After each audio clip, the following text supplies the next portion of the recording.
Welcome back to Snetterton. This event marks the fourth round in the GT Cup season, yet we still have new drivers joining up, keen to sample the unique GT Cup atmosphere both on and off circuit. Let's head down to the paddock and see how their first weekend is panning out. This is your first weekend racing with us. What was it that prompted you to come and join? Well, I saw it on the television. I thought that looks fantastic fun, and I thought I'd like to have a bit of that. And here you are. So what have you been racing up until now? A mixture of cars, mainly the Caterhams. I've been doing that since I started in the academy. That was 4 years ago. Did the academy and went up the ladder to the Super Sports. And I also last year tried the Ginetta G40 and did the Ginetta Challenge in that. And from that I thought I just want a bit more power, some aero, wings on the back, and hence I bought the G50. I'm enjoying the series. I like actually being out on the track with other makes of cars. It makes it quite interesting. Yes, because this is your first experience of multi-mark racing, isn't it? It is. Historically, I've only ever done single group racing. I've been doing sort of the Porsche GT3 Cup, and I used to do sort of hill climbs and sprints and things, but all sort of Porsche related. So it's interesting now to be out there seeing sort of Ferraris and things and Ginettas and everything else on the track. You were running second and of course leading Group 2, and then what happened? Well, we developed a fault which did manifest itself on the outlap, but then seemed to disappear. And basically what's happening is the traction control is kicking in when it shouldn't. So it's shunting all the time. It's going on power, off power, on power, off power. And that's the nub of the problem. So I bet that feels lovely to drive. Yeah, very, very difficult, particularly when it goes back on power halfway through a bend. It's a bit demanding. The guys are working on it now.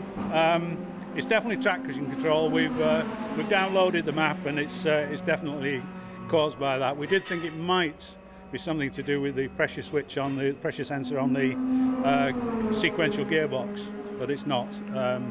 So they're now focused on trying to resolve the problem for the third race. I think one of the nice things and the unique thing about GT Cup is that anybody from any group actually does have the opportunity to win the championship overall. Yeah, I agree with you there. You know, if you can't race for an outright win in an individual race because you're in Class 2 or Class 3, at least you've got a chance to win the championship with good consistency.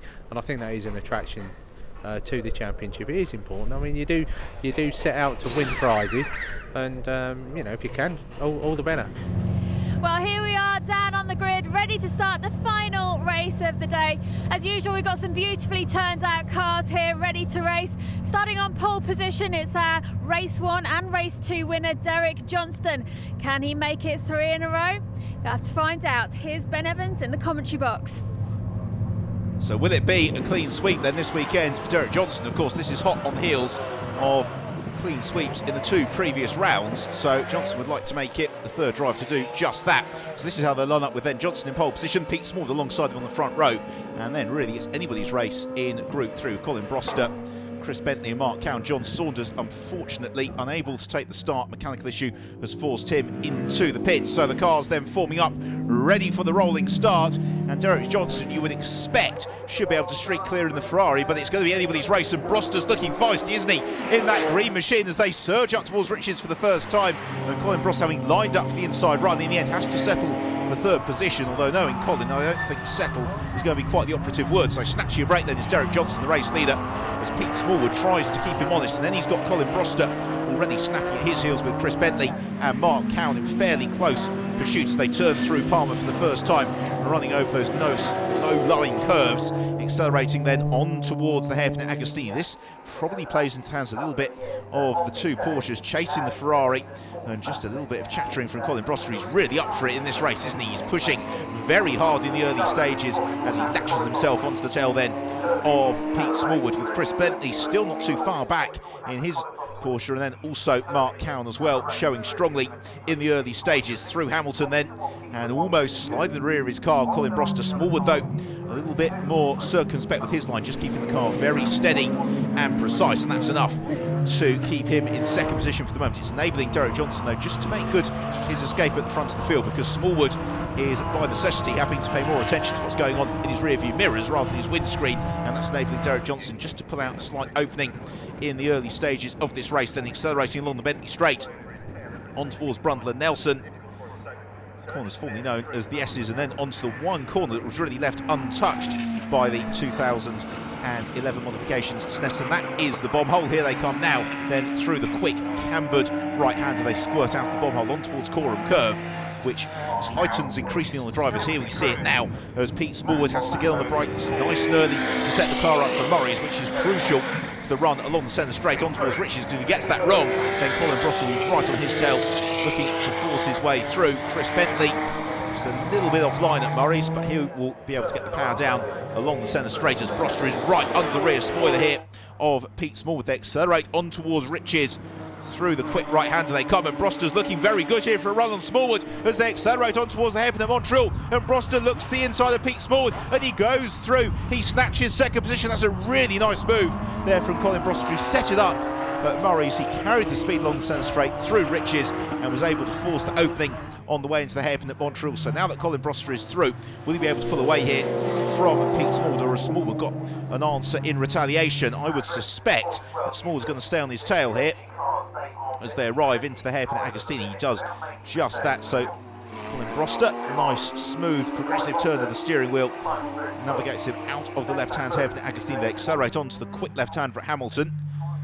Out of Hamilton they come, and then on towards the double right of Oggies and Williams, which is crucial here for Pete Smallwood to set him up for a good run down the Bentley Straight to possibly challenge Colin Broster. Under braking into Brundle and Nelson. Here then is the fourth place man, Chris Bentley, and Bentley again very, very smooth, isn't he, through Agostini as he accelerates on towards Hamilton as this fantastic fight for second continues. And Smallwood looks to the inside there of Colin Broster, under braking into Brundle and Nelson. He's still just a car length back from Broster, which is really where he's been ever since Colin Broster was able to find his way through and up past him. So Pete Smallwood accelerates out of the bomb hole on towards Coram Curve, just kicks up the dust. He looks to the inside of Colin Broster, and Broster's going to have to work very hard here to hold his place through Coram Curve, because Pete Smallwood really is on the prowl, looking to elevate himself up through the order.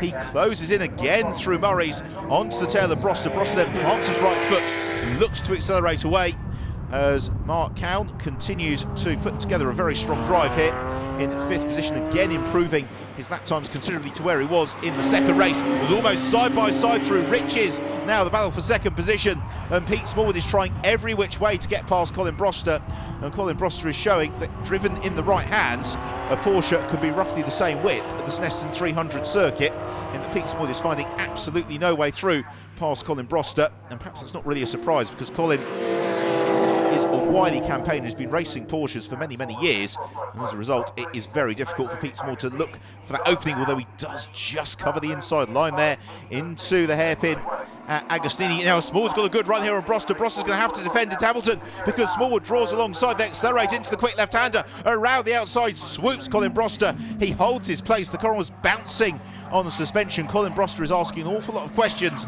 of his machine. At the moment it's able to answer all of them, and Pete Smallwood is continuing to get very, very well acquainted with the rear bumper of Colin Broster's car, but he's running out of time here to make that move because we're into the final lap of the race, and it's Derek Johnson who should take the victory as we're side by side for second again down the Bentley Straight. But it's Broster who's got the inside line into Brundle and Nelson. Smallwood looks to the outside. There's no way through there around the outside though. They accelerate on towards the bomb hole, and again Smallwood's got the inside run. Surely he'll go through here. No, across covers the line Colin Broster. What a superb piece of defensive driving from Colin Broster as Derek Johnson then takes the race win in the Ferrari. He does the clean sweep at Snetterton. I want to see who's going to come home in second position. It's still nose to tail, and snatching a break, Pete Smallwood into Murray's. He has tried everything to get past Colin Broster, but it's not quite going to be enough. So it is Colin Broster who just on the line holds on to second by 72 thousandths of a second from Pete Smallwood. That was an absolutely enthralling battle between the pair of them. So in terms of the race results, it's Derek Johnson who wins it. Colin Broster in second, the winning Group 3. Pete Smallwood then wins Group 2 and completes the podium in third. A delighted Colin Broster there in Parc Ferme, slightly more rueful Pete Smallwood. Smiles all around on the podium from race 3 at Snetterton. Well, Colin, that was quite an epic battle there. How was that for you? Yeah, it was good fun. It's nice to battle with Peter in the Group 2 car. It was fair and clean. First race this weekend where I haven't had a touch with somebody, so on the up. That's always good, and of course a Group 3 win for you as well. Yeah. It's Chris was struggling a bit today, not quite sure what's up with him, but I think he's getting older than me now, so. Well, Pete, what a battle that was. How was it from your seat? Yeah, interesting, I guess. Colin got past me going into the first hairpin, and I could have shut the door, but it's not the way I go about things. And I was reasonably confident that we were going to have a good battle after that, and I was not disappointed. 25 minutes of door handle to door handle, no rubbing, no touching, just full on. I couldn't have gone any quicker, and it was just great. Really good fun. Well, that's it for the racing from the GT Cup Championship here at Snetterton. It's great to see such variety on the podium once again, with Ferrari, Porsche and Ginetta all taking home group wins. Next time we'll be heading to the glorious Cheshire countryside to Alton Park. We'll be right there bringing you all of the highlights both on and off circuit, so you can join us here on Motors TV on the 10th of August for all the highlights. I'll see you then.